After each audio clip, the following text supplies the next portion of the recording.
এদেশে ক্রমশ বাড়ছে চাইল্ড ওবেসিটি। সময় থাকতে সাবধান না হলে বিপদ আসন্ন। জেনে নিন বর্তমান পরিস্থিতি। ভারতের শিশু স্বাস্থ্য এখন এক চরম সংকটের মুখে। ওয়ার্ল্ড ওবেসিটি অ্যাটলাস 2026-এর সাম্প্রতিক রিপোর্ট বলছে, অতিরিক্ত ওজন বা স্থূল শিশুর সংখ্যার নিরিখে ভারত এখন বিশ্বে দ্বিতীয় স্থানে। আমাদের আগে রয়েছে শুধুমাত্র চীন। পরিসংখ্যান অনুযায়ী 2040 সালের মধ্যে ভারতের প্রায় 5,07,00,000 শিশু ও কিশোর এই ভয়াবহ সমস্যার শিকার হতে পারেন। বর্তমানে 5 থেকে 19 বছর বয়সী প্রায় 4,10,00,000 ভারতীয় শিশু অতিরিক্ত ওজন নিয়ে জীবন কাটাচ্ছে। ওবেসিটি বা স্থূলতা এখন আর শুধু বড়দের রোগ নয়, খুব অল্প বয়সেই শিশুরা এর কবলে পড়ছে। কিন্তু কেন বাড়ছে এই মেদ? চিকিৎসকরা মূলত 4টি কারণকে দায়ী করেছেন।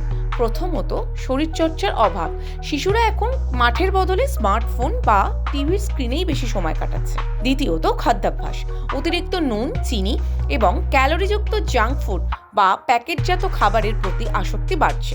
তৃতীয়ত, অনিয়মিত ঘুম এবং মানসিক চাপ। আর চতুর্থ কারণ হলো বংশগতি বা জিনগত প্রভাব। এই সব মিলিয়েই শিশুদের ওজন নিয়ন্ত্রণের বাইরে চলে যাচ্ছে। লুকিয়ে থাকা বিপদ। বিপদটা শুধু ওজনের নয়, স্থূলতার হাত ধরে শরীরে বাসা বাঁধছে একাধিক মারণ রোগ। চিকিৎসকরা জানাচ্ছেন, স্থূলতায় আক্রান্ত প্রায় অর্ধেক শিশুর শরীরে ইনসুলিন ঠিকমতো কাজ করে না, যা ভবিষ্যতে টাইপ 2 ডায়াবেটিসের ঝুঁকি বাড়িয়ে দিচ্ছে। 20 থেকে 25% শিশুদের মধ্যে এখনই উচ্চ রক্তচাপ দেখা যাচ্ছে। এছাড়া রক্তে চর্বি বা ট্রাইগ্লিসারাইডের মাত্রা অস্বাভাবিক বেড়ে যাওয়ায় লিভারে চর্বি জমছে।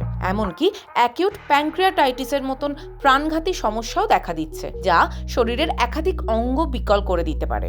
ঘুমের মধ্যে শ্বাসকষ্ট বা স্লিপ অ্যাপনিয়াও এখন শিশুদের অন্যতম সমস্যা। তাহলে উপায় কি? সমাধান আমাদের হাতেই। প্রথমত, বাইরের প্যাকেটজাত খাবার, চিপস বা কোল্ড ড্রিঙ্কস বাড়িতে রাখা বন্ধ করতে হবে। তার বদলে পাতে রাখুন টাটকা ফল, সবজি এবং ফাইবার সমৃদ্ধ খাবার। শিশুকে প্রতিদিন অন্তত 1 ঘন্টা বাইরে খেলাধুলা বা শরীরচর্চায় উৎসাহিত করুন। মোবাইল বা টিভির সময় কমিয়ে নির্দিষ্ট সময়ে ঘুমানোর অভ্যাস তৈরি করতে হবে।